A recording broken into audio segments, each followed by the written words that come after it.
हारून पढ़ो, आज तुम पढ़ो। पढ़ो पढ़ो।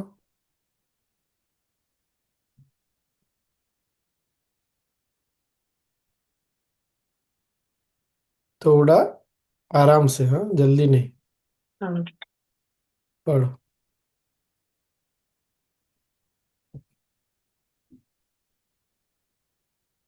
20 अप्रैल। हम ये श्लोक तो श्लोक नहीं क्या? पढ़ू। पढ़ो। श्लोक भी पढ़ो। नस्या नस्य च देहस्य यावत् देहमयं क्रमः लोकवद् व्यवहारोऽयं सक्त्यासक्त्याथवा सदा। वशिष्ठ ने आगे कहा, हे राम, भृगु ऋषि और काल देवता समंग नदी के तट की ओर चल पड़े। वहां भृगु ऋषि ने अपने पुत्र को भिन्न शरीर में देखा। उन उसकी प्रकृति भी पहले से भिन्न थी। उसका शांत स्वभाव था और उसका मन आत्मबोध की शांति में स्थित था। अपने सामने दो जाज्वल्यमान प्राणियों को देखकर भृगुपुत्र शुक्र ने उनका सादर अभिवादन किया और उन्हें एक शिला पर बैठाया। कोमल और मधुर शब्दों में उसने कहा, हे दिव्य प्राणियों, मैं आप दोनों को देखकर अत्यंत सुखी हुआ हूँ। भृगु ऋषि ने उससे कहा, स्मरण करो, आप अज्ञानी पुरुष नहीं है। शुक्र पिछ, शुक्र की पिछले जन्मों की स्मृति तुरंत लौट आई। उसने क्षण भर के लिए अपनी आंखें बंद की। शुक्र ने कहा, मैंने अगणित जन्म लिए हैं और मुझे सुख दुख ज्ञान ब्रह्म के अगणित अनुभव भी प्राप्त हुए हैं। मैंने एक क्रूर राजा, लोभी वणिक और धूमंतु तपस्वी के रूप में भी जन्म लिए हैं। कोई ऐसा सुख नहीं जिसका भोग मैंने ना किया हो। कोई ऐसा कर्म नहीं जो मैंने ना किया हो। कोई ऐसा सुख दुख नहीं जो मैंने ना झेला हो। अब मेरी कोई इच्छा नहीं नहीं मुझे किसी से परहेज है। प्रकृति अपना काम करे। आइए पिताजी, वहीं चले जहां मेरा पुराना शरीर कंकाल रूप में खड़ा है। थोड़ी ही देर में वे वहां पहुंचे जहां भृगु के पुत्र का शरीर जीर्ण शीर्ण अवस्था में स्थित था। उसे देखकर विलाप करते हुए शुक्र ने कहा, आह, यह वही शरीर है जिसकी प्रशंसा और अर्चना दिव्य अप्सराएं करती थी। अब यह कीड़ों मकोड़ों का निवास है। हे शरीर, अब तुम शव हो और मुझे भयभीत कर रहे हो। यहाँ तक कि जंगली जानवर भी तुम्हारा भयावह रूप देखकर तुमसे दूर भागते हैं। इसमें स्पंदन नहीं, विचारों के प्रभाव से मुक्त और शांत है। मन रूपी प्रेत से स्वतंत्र है। यह प्राकृतिक आपदाओं से भी अप्रभावित है। वानर रूपी चंचल मन की उठखेलियों से भी उसे छुटकारा मिल चुका है। वृक्ष रूपी शरीर जड़ से उखड़ चुका है। सचमुच मेरा सौभाग्य है जो मैं इस घने जंगल में दुखों से मुक्त इसे देख रहा हूँ। शुक्र अब वासुदेव। भृगु से उत्पन्न इसी शरीर के लिए दुखी हुआ था। अन्य शरीर तो इसी मूल शरीर की भ्रांतियां थे। श्लोक का अर्थ है, कोई ज्ञानी हो या अज्ञानी हो, जब तक उसका शरीर बना रहता है वह अपनी प्रकृति के अनुसार कर्म करने में प्रवृत्त रहता है। और हर शरीरधारी व्यक्ति संसार में रहकर आसक्ति पूर्वक अथवा अनासक्त भाव से वही कार्य करता है जो उसे उपयुक्त लगते हैं। अंतर है तो बस इन दोनों की मानसिक वृत्तियों में। ज्ञानी के लिए मुक्तिदायक है और अज्ञानी के लिए बंधनकारी। जब तक शरीर रहता है तब तक दुख दुखदाई लगता है और सुख सुखदाई। परंतु ज्ञानी इन दोनों से अनासक्त रहते हैं। महापुरुष सुख भोग के समय और दुख भोग के समय भी अनजान की तरह व्यवहार करते हैं, परंतु वे होते हैं ज्ञानी ही। ज्ञानी समाज में उपयुक्त व्यवहार करते हैं, यद्यपि आंतरिक दृष्टि से ऐसा व्यवहार आवश्यकता अनुसार नहीं होता।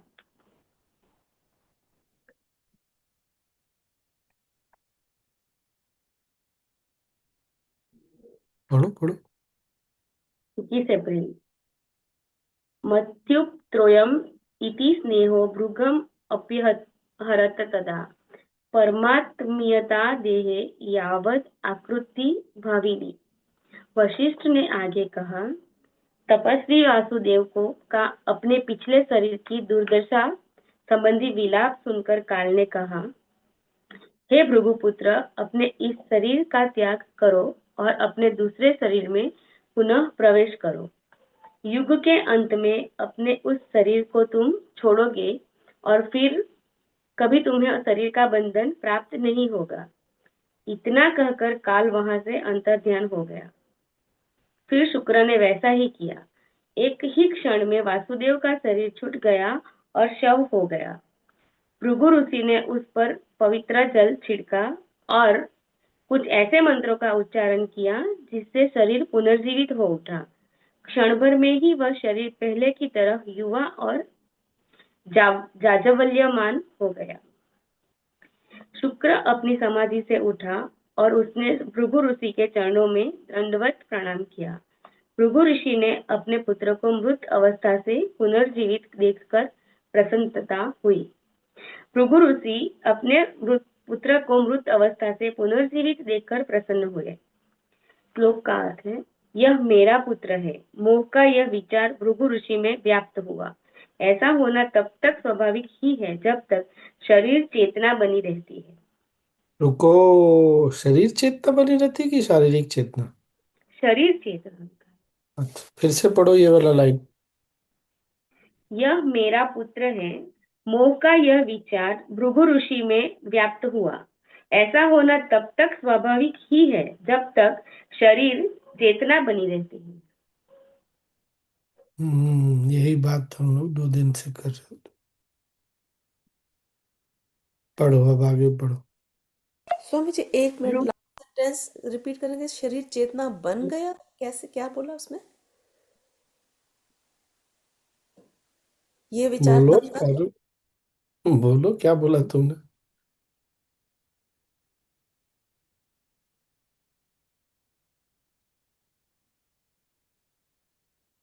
पारुल, हाँ, अनु ने कुछ पूछा।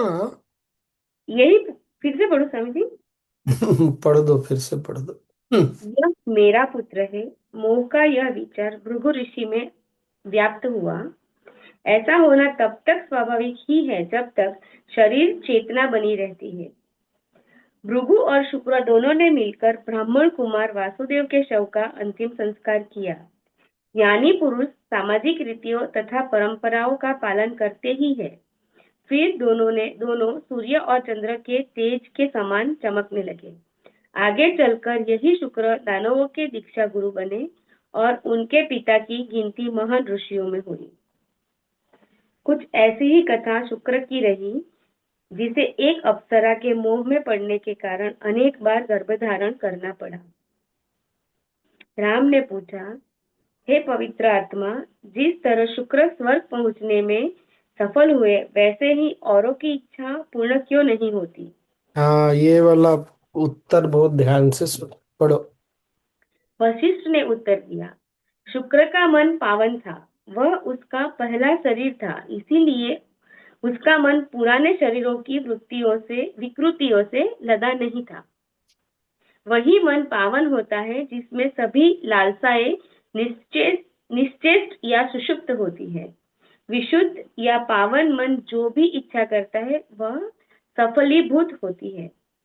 जैसा घटनाक्रम शुक्र के साथ घटा, वैसा हरेक के साथ घट सकता है।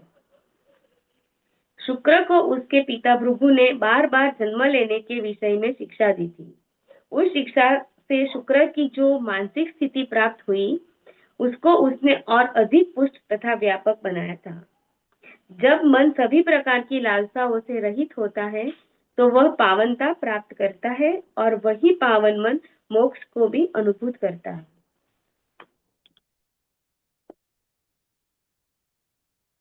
तो बहुत ही स्पष्ट है नहीं? 22 भी पढ़ लो, इसमें बहुत अच्छा है। 22 अप्रैल। दृश्यम पश्यन् स्वमात्मानं न द्रष्टा संप्रश्यति। प्रपश्चक्रांत संवितेः कस्योदेति निजा स्थितिः। वशिष्ठ ने आगे कहा, हे राम, सृष्टि में जो विविधता दिखाई देती है वह वस्तुतः देखने में ही लगती है। विकास या अपविकास के उद्गम तथा ध्येय में एक ही असीम चेतना रहती है। विकास के दौरान एक ही चेतना के विविध रूप दृष्टिगत होते हैं। चेतना में जिन जिन धारणाओं का योग होता है उनके अनुसार दृश्य बनते बदलते चलते हैं। चेतना में जिन जिन धारणाओं का योग होता है उनके अनुसार दृश्य बनते बदलते चलते हैं। कुछ धारणाएं आपस में गुथी होती है, इसलिए विविधता में भी विविधता दिखाई देती है। कुछ धारणाएं अपनी अपनी स्वतंत्रता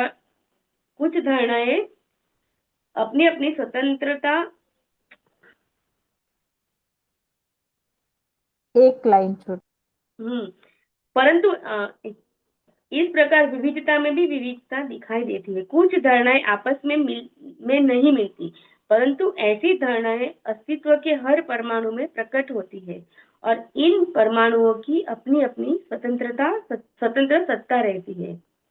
इनकी समग्रता को ही परब्रह्म कहा जाता है। हर व्यक्ति उन्हीं पदार्थों को देखता है जिनकी जड़ें उसके मन में होती है। जब तक होने ये वाला लाइन फिर से पढ़ दो। हर व्यक्ति उन्हीं पदार्थों को देखता है जिनकी जड़ें उसके मन में होती है। जब मन में होने वाले आगे पढ़ो। जब मन में होने वाले विचार फलीभूत नहीं होते तब मन में परिवर्तन होता है। इन मनोवैज्ञानिक परिवर्तनों के अनुरूप जन्मों का सिलसिला चल पड़ता है। यही मनोवैज्ञानिक जोड़ तोड़ जन्म और मरण की अवधारणा उत्पन्न करता है और शरीर की प्राप्ति कराता है। ये वाला ना फिर से पढ़ो। फिर से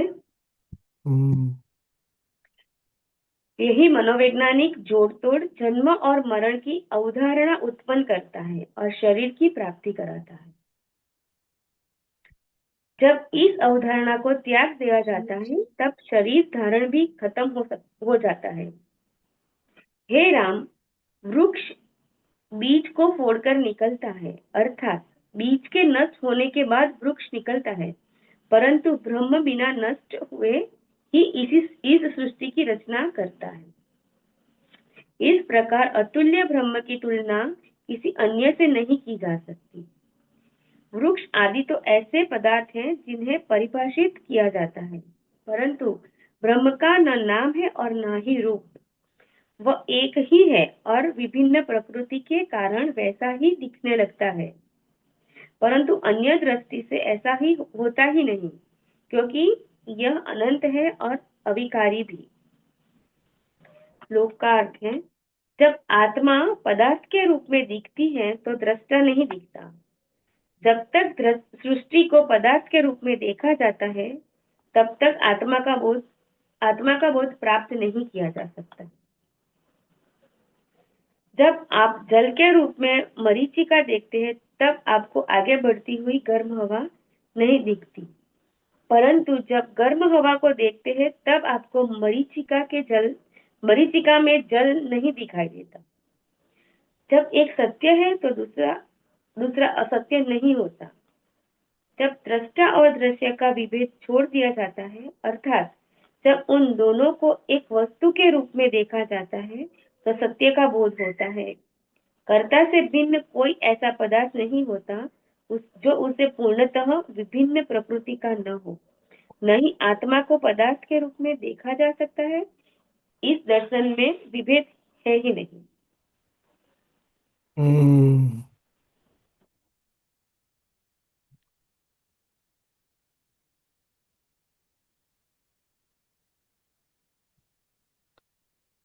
इंग्लिश में क्या लिखा है?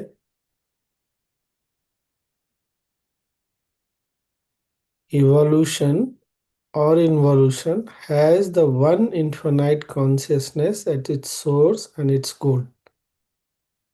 चाहे हम विकास का क्रम बोले या उल्टा क्रम बोले, सबके पीछे एक ही चेतना है।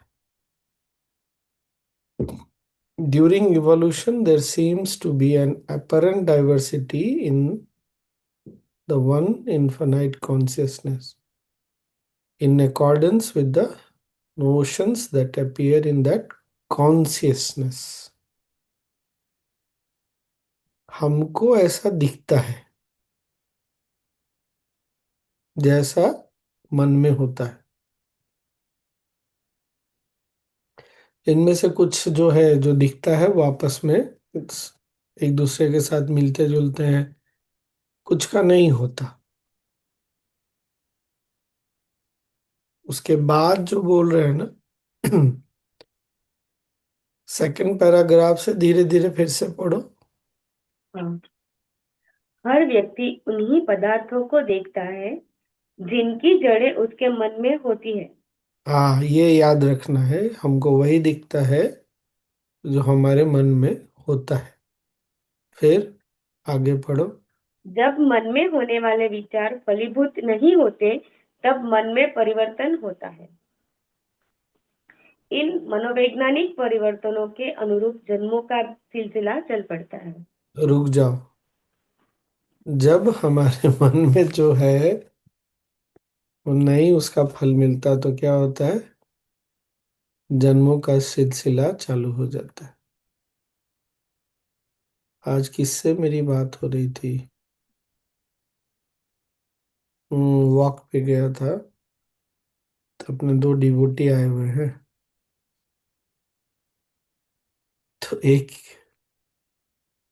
बहुत बढ़िया है, दोनों बहुत अच्छे हैं, एक इंडियन है एक जर्मन है।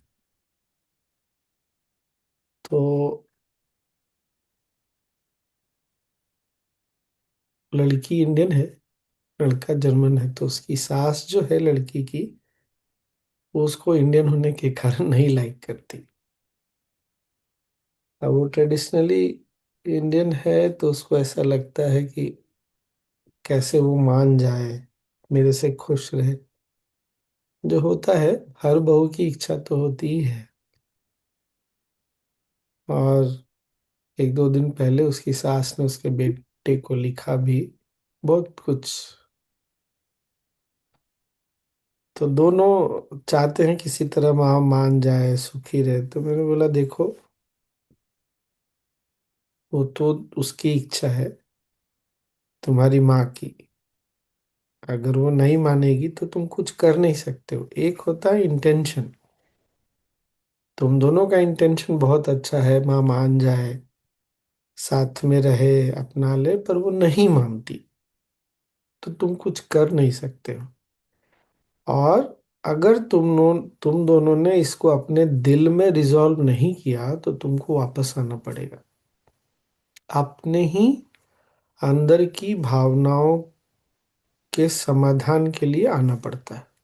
वो भावनाएं जो गांठ बन के बैठ जाती है, तुमको इसलिए नहीं आना पड़ेगा क्योंकि तुम्हारी माँ या तुम्हारी सास ऐसा करती है या नहीं करती है। ये बात पकड़ में आई ना? हम अपनी ही भावनाओं में जो कुछ कर लेते हैं, उसके कारण हमको जन्म लेना पड़ता है। जब तक उसको रिजॉल्व नहीं करेंगे तब तक।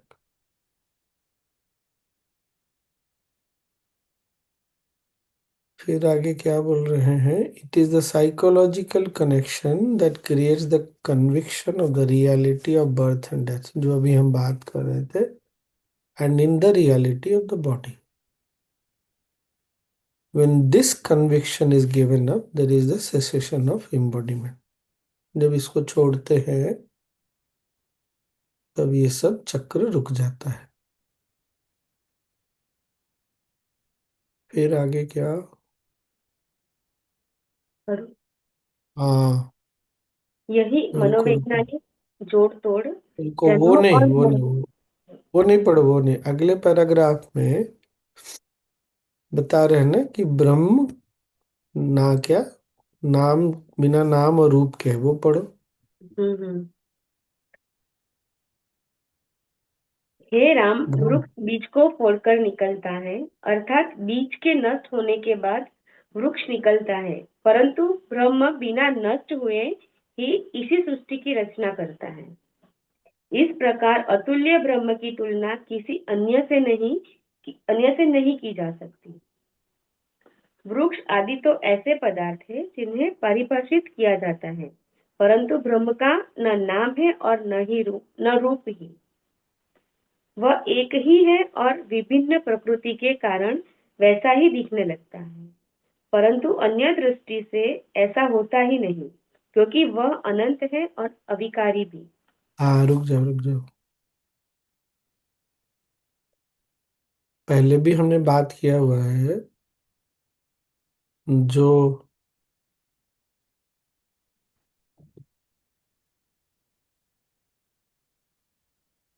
जब हम वस्तु की बात करते हैं, वस्तु व्यक्ति कोई भी जिसका काल और स्थान से संबंध होता है, उसको डिफाइन किया जा सकता है।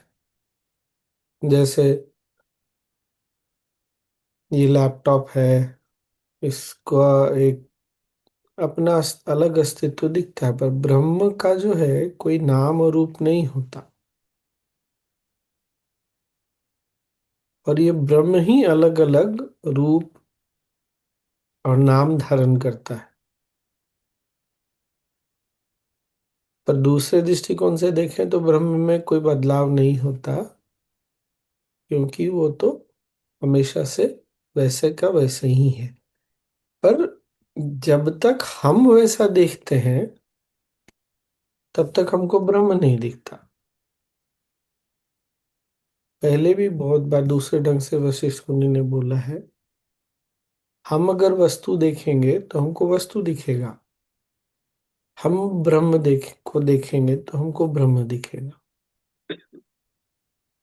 तो ये हमारी अपनी मनोदृष्टि है, हम क्या देखते हैं और हमको क्या दिख रहा है। मन और बुद्धि का अपना उपयोग है इस संसार में जीने के लिए, उसका उपयोग करते हैं, पर जब वो बहुत अंदर चला जाता है तो फिर वो कारण, अगले जन्मों का कारण बनने लगता है। ये विस्मृति नहीं होनी चाहिए कि सृष्टि में सिवाय ब्रह्म के और कुछ भी नहीं है। था ना वो वाला लाइन, बहुत लंबे समय तक मैं ब्रह्म नहीं हूँ, अनंत नहीं हूँ, इस धारणा को हमने बहुत लंबे समय से पाल पोस के रखा है, बहुत कई जन्मों से।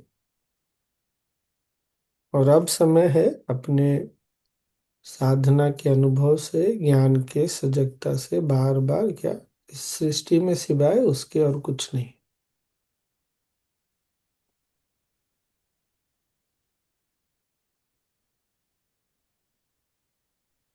एक जगह एक टॉक में, अगर याद हो आपको, हमने वो श्री श्री यूनिवर्सिटी का क्वेश्चन आंसर था ऑस्टियोपैथ के साथ, तो गुरुदेव ने बोला था इनलाइटनमेंट बहुत अलग है, उसमें ये पता रहता है कि मैं शरीर नहीं हूँ।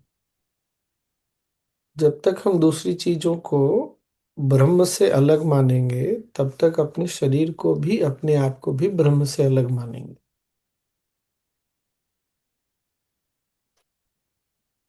गुड्डे गुड़ियों का खेल खेलते खेलते भूल ही गए कि गुड्डे गुड़ियों का खेल है, ये सत्य नहीं है।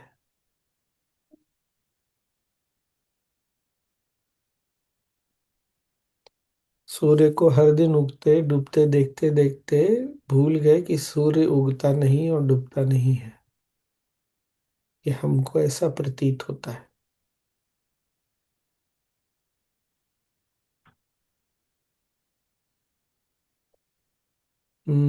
आज के लिए इतना।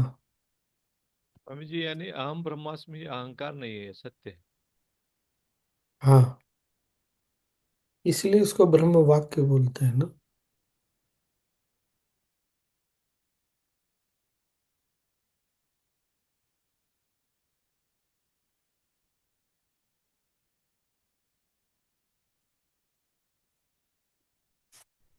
हम्म ये लेकिन कभी महसूस नहीं हुआ ना स्वामी जी। पहले।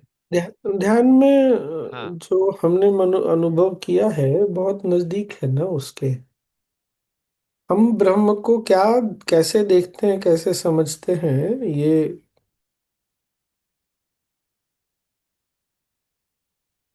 पर होगा, वो अनुभव भी हो जाएगा। हमारी जो धारणाएं है ना, वो हमको रोकती है। वो धारणाएं छूटेंगी तो जो अनंतता है ना, वो उनकी धारणाएं सीमित करती हैं, इसीलिए। हम्म। स्वामी जी फिर ये जो हम बोलते हैं कि अहम ब्रह्मास्मि मतलब एवरीवन इज इन मी, तो मतलब कई बार इस आफ्टर योर क्रिया एंड मेडिटेशन यू फील मतलब इतना ज्यादा बिलोंगिंगनेस बढ़ जाता है, तो that is the moment you feel अहम ब्रह्मास्मि नो। फिर बाद में वो चला भी जाता है, मतलब बिलोंगिंगनेस कम हो जाता है दिन में। ये सब जो अनुभव होते हैं ना, ये आशीर्वाद के रूप में आते हैं। और आशीर्वाद एक क्या बोलते हैं उसको, हवा के बड़े मीठे झोंके की तरह आता है, फिर चला जाता है। हम्म। जब ये आता है तो उस समय उसको बस देख के उसमें आनंद लेना चाहिए। बाद इसको हम पकड़ के नहीं रख सकते। हम जब पकड़ के रखना चाहते हैं, यही गड़बड़ हो जाता है। फिर उसमें ना मन और बुद्धि अपना काम शुरू कर लेता है, अपने कार्यों को चालू हो जाता है। और जहां मन और बुद्धि लगेगा, वहां चीजों को नष्ट होना ही होना है। तो इसीलिए कोई भी इस तरह की बात अनुभव में आती है तो मुस्कुराना है। फिर जो देखने वाला है ना, उस पर टिकना ज्यादा आसान हो जाता है, क्योंकि अनुभव तो हुआ, पर अनुभव करने वाला है, उसके कारण अनुभव हुआ। पर हमारी एक तो आदत और ट्रेनिंग नहीं मिली है कि अनुभव से अनुभव करता पे आने की। तो सारा खेल है अनुभव कर, जो अनुभव करता है वही ब्रह्म है। अब ब्रह्म को अलग अलग तरह से अनुभव किया जा सकता है। तो जब भी आए तो ये याद रखना है कि आशीर्वाद के रूप में आया, प्रकृति से, गुरु से। तो उसको मुस्कुरा के स्वीकार करके बैठे रहना है, चला जाएगा, फिर वो जाएगा ही जाएगा।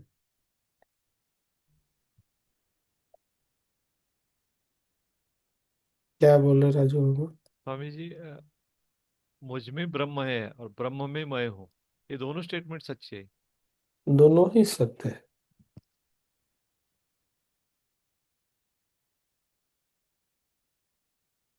अगर ब्रह्म में मैं हूं तो मेरे में भी तो ब्रह्म है ही ना।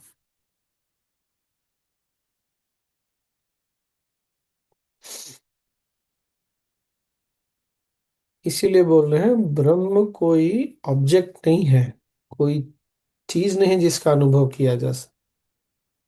जो है वही ब्रह्म है। तो पहले टिकते हैं उस पे जो अनुभव करता है, जो सीयर जिसको बोलते हैं। बाद में फिर पता चल जाता है कि सब वही है ही।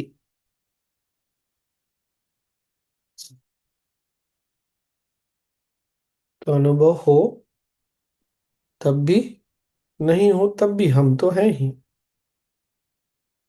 हाँ Sudha ji. So when Guruji says that same consciousness wala cheez, कि I am you and you are me, that is the same like that? हाँ, चेतना तो एक ही है। चेतना में तो कोई भेद नहीं है। So then it is the Brahma when he's creating is not creating out of, he's creating out of nothingness, na, that means नहीं, seed तो है ही नहीं वहां पे कुछ भी। सीड की आवश्यकता नहीं है ना। तो ब्रह्म ब्रह्मा कुछ करते थोड़ी हो, तो उनके मन में जैसी जैसी बातें होती है वैसी वैसी सृष्टि होती है। इसीलिए तो बोल रहे हैं, हम भी वही देखते हैं जो हमारे मन में होता है। तो वो नथिंगनेस में से ही कुछ आ रहा है ना। हाँ, एक तरह से बोलेंगे तो नथिंगनेस में से ही आ रहा है सब कुछ, पर नथिंगनेस में कुछ बदलता नहीं है, केवल क्योंकि मन उसके बाद ऐसा। भी वो विलीन होने वाला है, तो नथिंगनेस में ही जाएगा। मन मन ऐसा देख, केवल मन ऐसा दिखता है, वास्तव में कुछ हो नहीं रहा है। हम्म। केवल मन ऐसा देखता है कि ऐसा हो रहा है।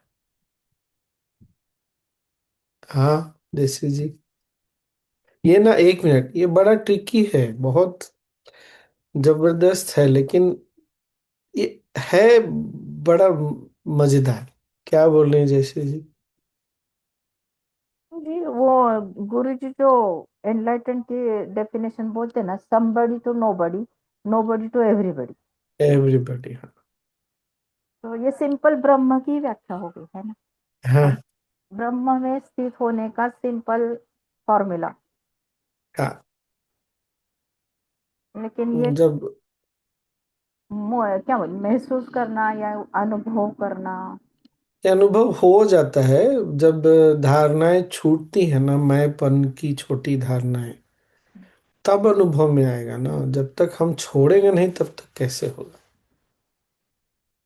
और ये अनुभव एक, फिर से बोलना, एक ना, वो हवा के, पवन के हल्के ठंडी ठंडी बड़े प्यारे झोंके की तरह आता है, चला जाता है। क्योंकि टिकता अभी, नहीं। हाँ, क्योंकि अभी हम ना तैयार नहीं हैं वो 24 घंटे टिक जाए। हम व्यवहार में उसको नहीं डालने पाएंगे। तो धीरे धीरे जब उसका स्वाद मिलता रहता है, सजगता बनी रहे, तो फिर हम जब तैयार होंगे तब वो टिकेगा।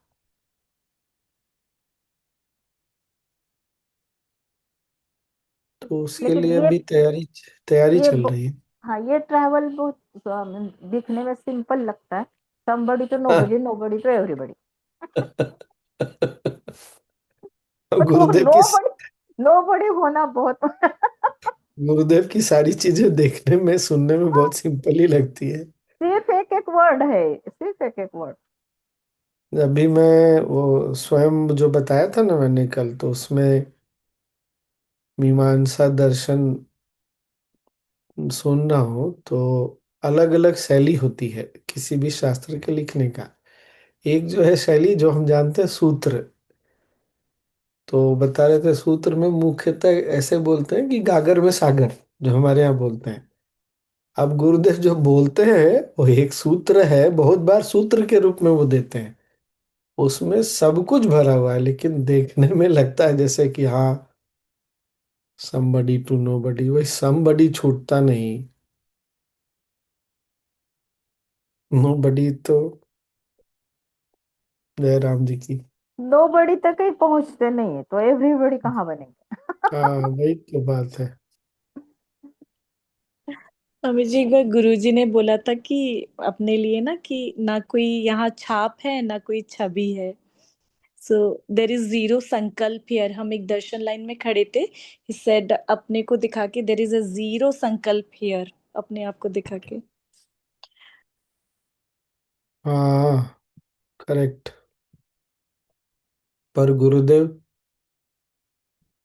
चेतना की अवस्था से बात कर रहे हैं। जब वो याद रहता है कि मैं चेतना हूं, तो मन भी फिर कहाँ, मन का तो कोई अस्तित्व ही नहीं है फिर तो मन जब है ही नहीं तो कहाँ छाप पड़ेगा फिर। वही नो बड़ी वाले स्थिति में पहुंचेंगे तो फिर।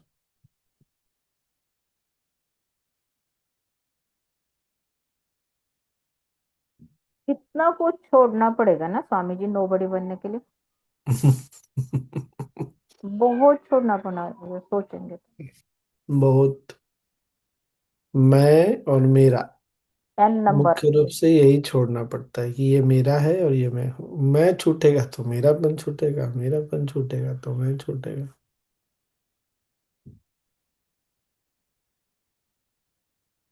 इसीलिए सेवा जो है ना बहुत क्रांतिकारी है। मैं के दायरे को तोड़ना, मतलब अभी तो दायरा बहुत छोटा होता है, उसको तोड़ते हैं, बड़ा होता है, और बड़ा और बड़ा, तो इतना बड़ा हो जाए कि फिर वो रह ही ना जाए। पर सेवा में भी फिर लोग भाग जाते हैं सेवा से। मेरे को ये अच्छा नहीं लगता है, उसने ऐसा बोल दिया, फिर मैं आ गया। तो जहां मैं आया तो मैं, वो फिर उसने पकड़ लिया अपना दायरा, पर उसको अच्छा नहीं लगता ना कि दायरा टूटे, तो वो कोई ना कोई बहाना ढूंढता है, और उस बहाने में हम फंस जाते हैं।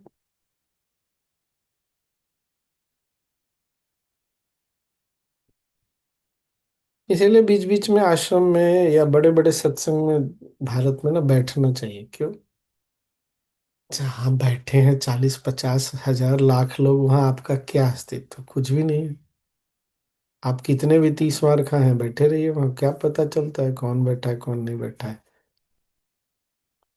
तो वो हम का टूटना ना, छूटना, टूटना छूटना बहुत आवश्यक है बीच बीच में।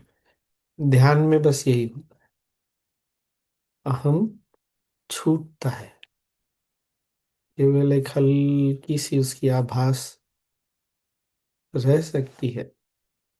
इसीलिए ध्यान भी बहुत लोगों को बहुत बेचैन कर देता है।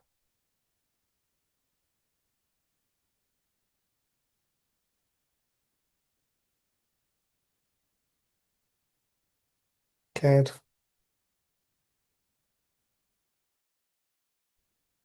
अच्छा है।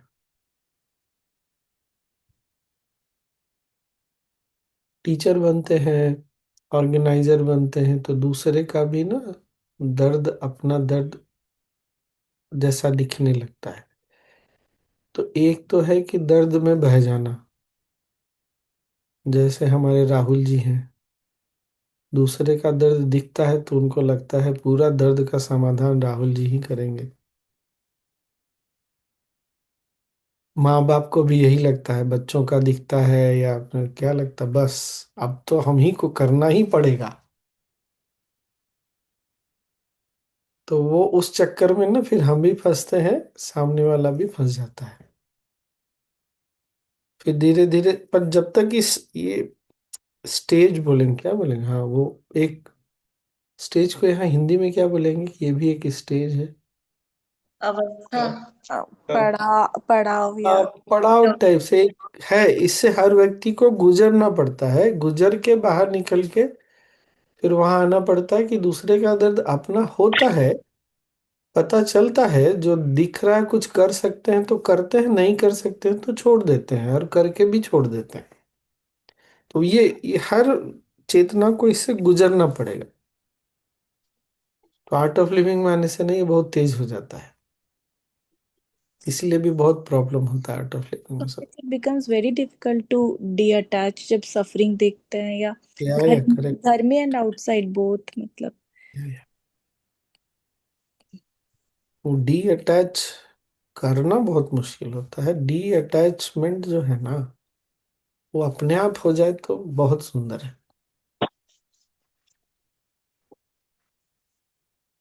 राहुल काफी आगे बढ़ गया, राहुल ने उस मामले में।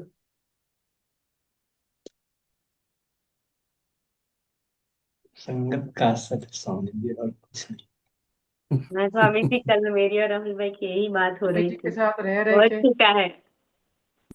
मैं भी वैसी थी।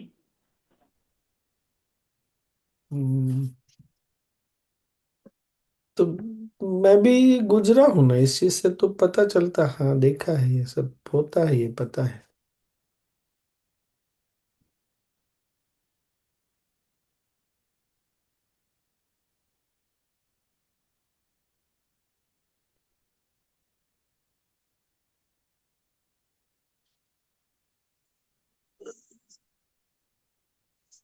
इसलिए साधना पथ में ना निरंतरता बनी रहनी चाहिए। साधना पथ नहीं छोड़ना चाहिए।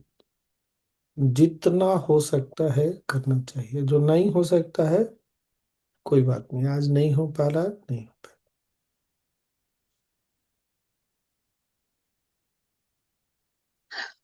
वही एक उपाय है। और कोई दूसरा उपाय है नहीं। नीता जी बोलिए।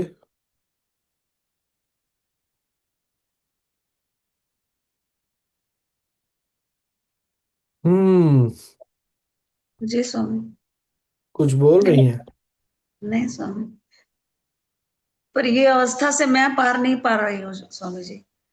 मैं नहीं, मुझे तो ऐसे बैठ जाती। ऐसे ऐसे नहीं सोचना चाहिए कि मैं पार नहीं पा रही हूँ, अभी चल रहा है। ठीक है ना, कोई बात नहीं। वो तो आप माँ है और अपने आप को माँ समझती हैं, तो तो इस चीज से गुजरना तो पड़ेगा ही। आप केवल माँ नहीं है ना, अगर इस बात को भी हम अपने स्मृति में रख सकते हैं कि केवल मैं वो तो नहीं हूँ ना।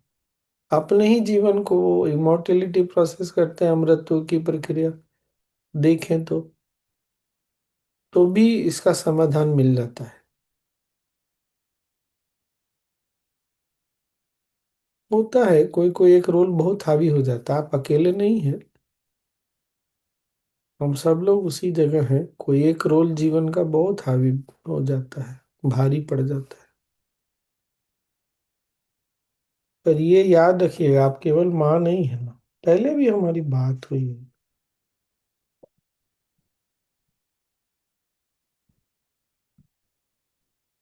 स्वामी जी एक बुक में बहुत अच्छा लिखा था कि अटैच्ड येट डी अटैच्ड, तो वो बहुत अच्छा लगा था मतलब। हाँ हाँ, जो काम कर जाए वो बहुत बढ़िया है। हाँ। बहुत ही बढ़िया।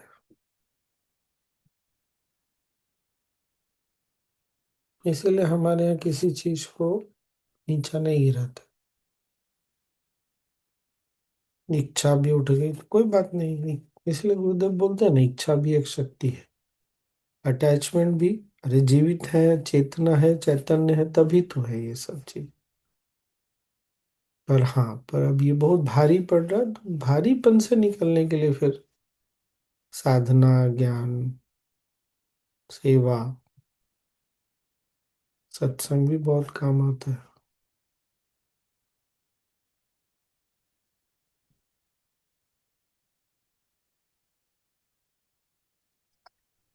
स्वामी जी मैं सुबह उठ के भगवान को प्रणाम करते हूँ, फिर अपने आप को भी प्रणाम करती हूँ, मिरर में देखती हूँ। हम्म। सही है गलत है? कुछ ऐसा छोड़िए ना, जैसी श्रद्धा बनती है, जो बनता है कर लीजिए। पहले अपना मंदिर खोल के प्रणाम करती हूँ, फिर अपने आप को भी प्रणाम करती करिए करिए। कामी जी, श्रद्धा भक्ति पे मेरा एक क्वेश्चन है जो मेरे को काफी दिनों से तंग कर रहा है, उसमें कुछ कॉन्फ्लिक्ट आ रहा है। जब हम योग विशेष सुन रहे थे तो आपने बोला, मतलब आपने कई बार बोला है कि कोई भी फॉर्म माइंड में नहीं होने चाहिए, अदरवाइज वी आर स्टक, मतलब may be those were not the same words. तो अभी क्या हो गया है कि मेरे को जैसे कल जैसे मैं वो महिषासुर मर्दिनी का चैंटिंग सीख रही हूँ, तो उसमें आदिगुरु शंकराचार्य ने महिषासुर मर्दिनी जब लिखा है तो उन्होंने उनको विजुअलाइज करके, मतलब कैसे, तो वो भी तो एक फॉर्म ही हुई ना, then he was attached to that form and that's how he is writing. तो फिर मैं जब पूजा ही कर रही वॉज हूँ, अटैच्ड। नहीं अच्छा। अटैच नहीं तो नहीं अटैच नहीं तो मतलब उन्होंने माँ को एक्सपीरियंस किया ना, फॉर्म तो आई ना, तभी तो लिखा ना। तो फिर मतलब तो मैं आपको क्या पूजा लगता है, करते हो।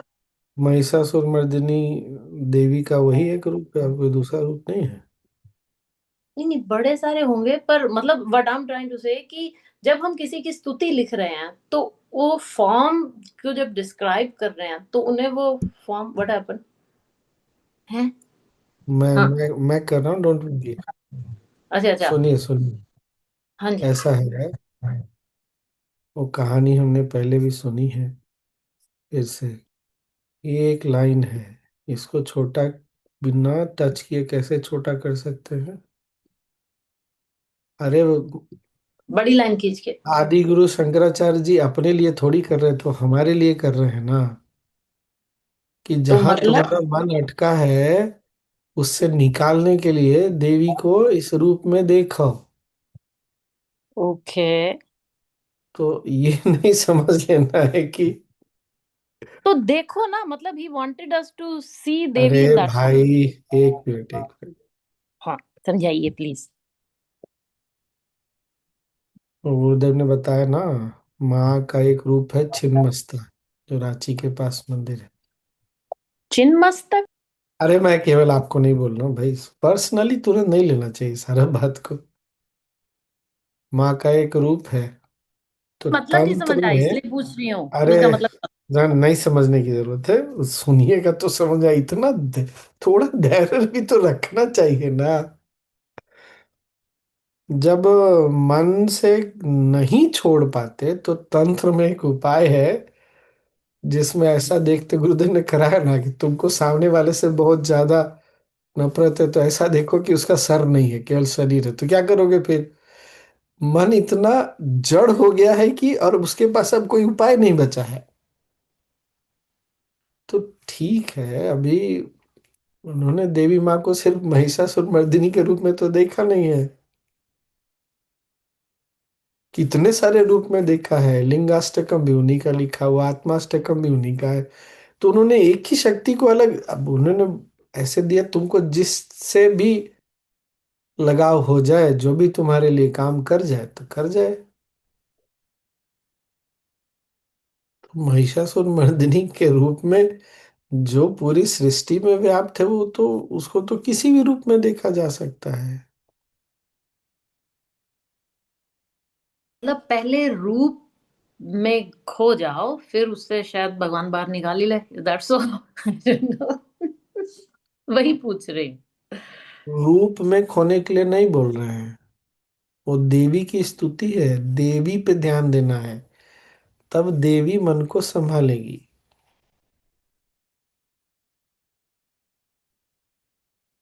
आप रूप में देखेंगे तो फिर तो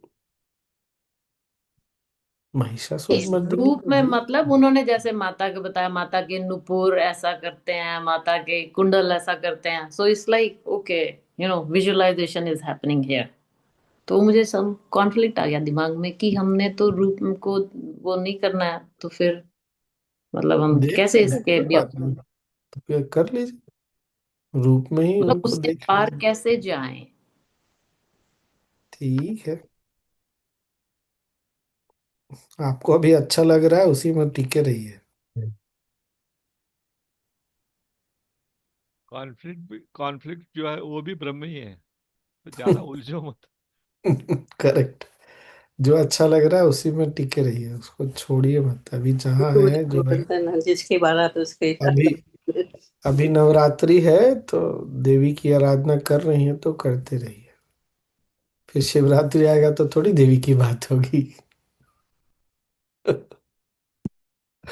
तो उस समय वो, ठीक है ना।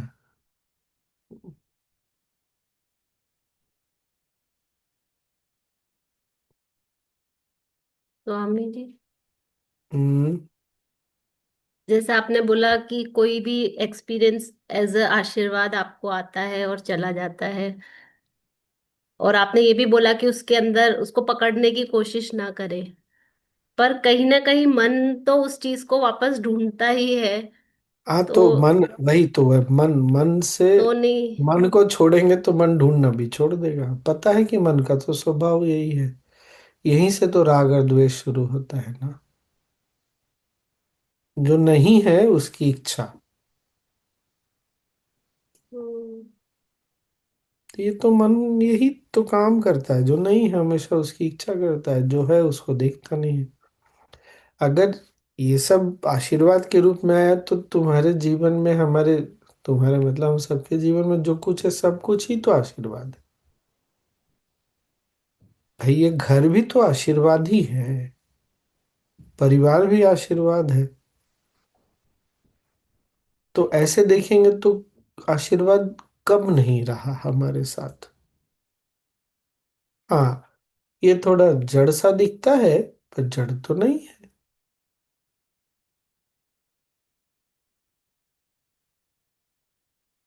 तो बीच बीच में इसीलिए इस जड़ता से निकालने के लिए कोई प्रकृति या गुरु कोई ऐसा अनुभव देते हैं कि तुम इस जड़ से निकलो, जड़ भाव से निकलो, इस जड़ता से नहीं निकलो, जड़ भाव से निकलो। फिर वो भी हम पकड़ने लग जाते हैं। तो पकड़ने का मतलब ही है कि जड़ता, मतलब कोई चीज, चीज। Again we are going in that only, अगर इसलिए पकड़ रहे तो। देख, हाँ हाँ, देखो ना, आशीर्वाद के रूप में कुछ आया, बाकी भी तो आशीर्वाद ही है। स्वामी जी, आप हम्म। इसमें हम ये भी कह सकते हैं क्या कि जैसे अब कोई कंडीशन आ गई घर में कि किसी ने किसी के साथ ठीक बिहेवियर नहीं किया या जो वट एवर इट इज, तो वो भी एक एक्चुअली में एक लेसन लर्न करने के लिए आया, लेकिन मन जो है उसमें फंस गया कि ओ ऐसा क्यों हुआ मेरे साथ, इंस्टेड ऑफ उससे थोड़ा सा वैराग्य करने के। फंसेगा तो वैराग्य करना पड़ेगा, नहीं फंसेगा तो वैराग्य नहीं करना पड़ेगा। वैराग्य की बात तो तभी आएगी ना जब फंस गया। यस, वो मतलब वो फंस के ही नहीं, वैराग्य आएगा। नहीं फंसना भी वैराग्य है, पर अभी फिलहाल क्या हो रहा है, फंस गया तो वैराग्य। तो हाँ, यस। फंस गया तो डायरेक्टली वैराग्य नहीं काम करता, तब विवेक काम करता है, विवेक से वैराग्य आता है। जी, डायरेक्टली अगर वैराग्य काम कर जाए तो बहुत बढ़िया है। वो स्थिति भी आएगी तो आ सही, वो भी जाएगी, आ ध्यान देंगे। जाएगी, आ जाएगी, आ जाएगी। जिस रास्ते पे हम चल रहे हैं ये होना ही है ये।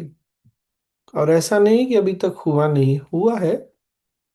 कभी कभी बहुत तुरंत दिख जाता है, कभी कभी बाद में दिखता है, या एक कम दिन दिखता तो लग जाता है स्वामी जी कि ये ऐसे क्यों, why this person is doing, है। एक दिन ठीक तो है ना, पूरा लग जाता जाता ही ठीक, है। कोई बात नहीं, पर सारी चीजों में तो एक वीक नहीं लगता ना। एक दिन स्वामी जी, हाँ पहले हाँ, एक वीक एक लगता दिन, था, अब अरे एक दिन। काफी चीजें ऐसी है ना जिसमें एक दिन भी नहीं लगता, हाँ पल भर भी नहीं लगता, तो है जी ना। जी तो जी। उस पर भी तो विश्वास करना चाहिए ना। कोई कोई चीज भारी पड़ जाती है, मन किसी चीज को बहुत हम्म। गंभीरता से ले लेता है, पर उन सब पलों को क्यों हम भूल जाते हैं जो एक पल से भी कम समय लगा छोड़ने में।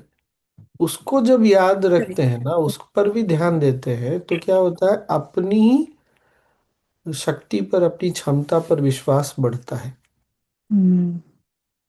पर हर समय उन्हीं चीजों को पकड़ते हैं जो भारी पड़ा, तो फिर वही याद रहता है जो बहुत भारी पड़ा जीवन में, तो भारीपन बना रहता है। फिर थोड़ा सा अपनी, ये अपने अंदर जो अपने हैबिट्स है ना, इसी को चेंज बोलते हैं, हैबिट।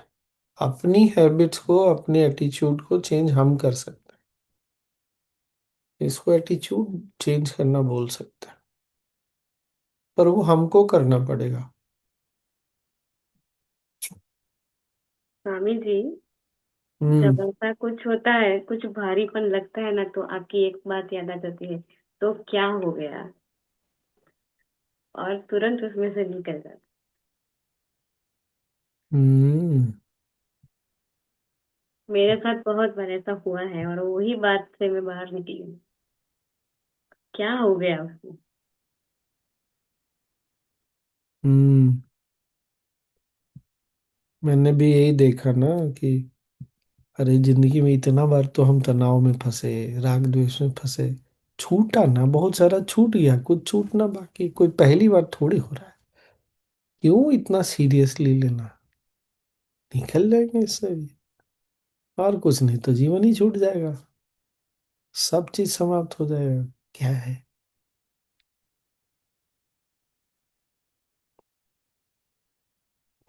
कहाँ जाएंगे। या तो जीते जाग, जीते प्रकृति छुड़वा देगी, या शरीर छुड़वा के छुड़वा देगी। चले फिर। हमारी कभी चेतना शुक्र वशिष्ठ भृगु जैसे बन सकती है। अरे बिल्कुल, गुरु के रहते ही ये संभव है।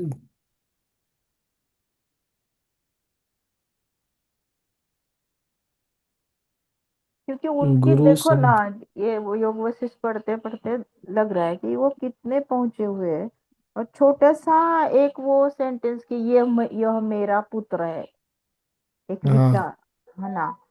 तो कितना ये होता होगा ना उसका। सही में एक विचार की मेरे हाँ, पुत्र। एक विचार तो कहाँ पहुंचना है। इसलिए मैं पूछ रही कि ये भृगु ऋषि कितने ये होते होंगे और कैसे रहेंगे। हाँ, तो अब इतने जन्म शुक्राचार्य ने ले लिया ना, इतना सारा जन्म तो हमने भी ले ही लिया, तो अब हमारा भी नंबर आ ही गया। Thank you. Swami ji, enlightenment is possible in this lifetime. अरे गुरु है तो सब संभव है। दो बड़ी बनो हो जाए। Yes. स्वामी जी रास्ता जैसे तो बता ही रहे हैं कि देखो थोड़ा संभलो, हो जाएगा, बिल्कुल पॉसिबल है।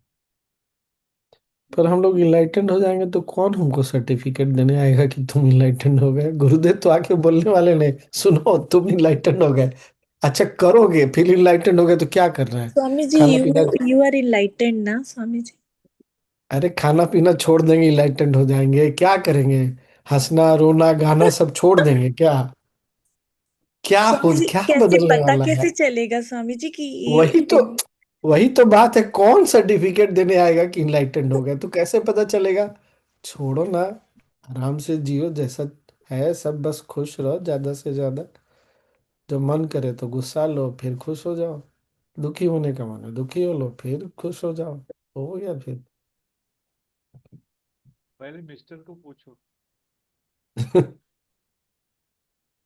स्वामी जी उनका तो एक सेंटेंस था कि ये मेरा पुत्र है, और उससे वो कितने सारे जन्मों में चले गए।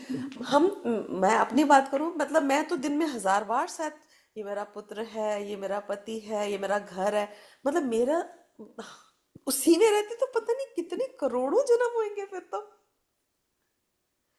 नहीं नहीं, अब तुम समझ गई ना, तो करोड़ों जन्म नहीं होंगे, कुछ हजार जन्म होंगे बस।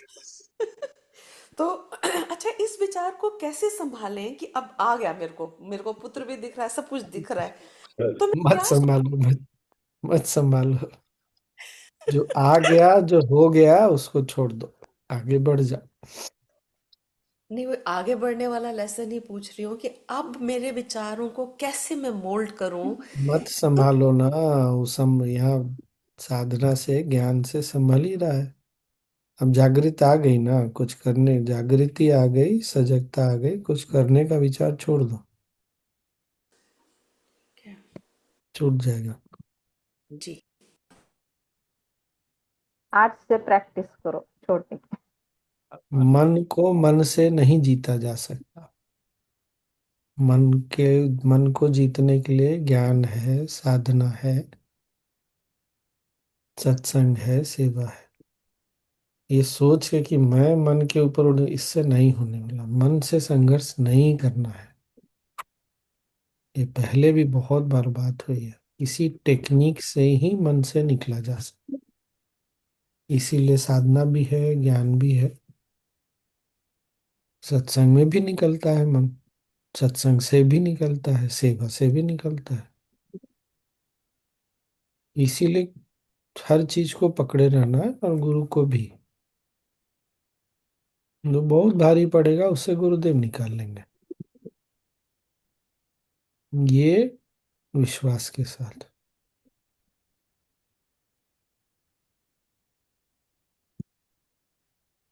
अभी जी चले। मेरे जैसा सोचना चाहिए कि आखिरी दिन सब छूटने वाला है तो आप क्यों छोड़े? अब बस हाँ, चलता है, चलने दो।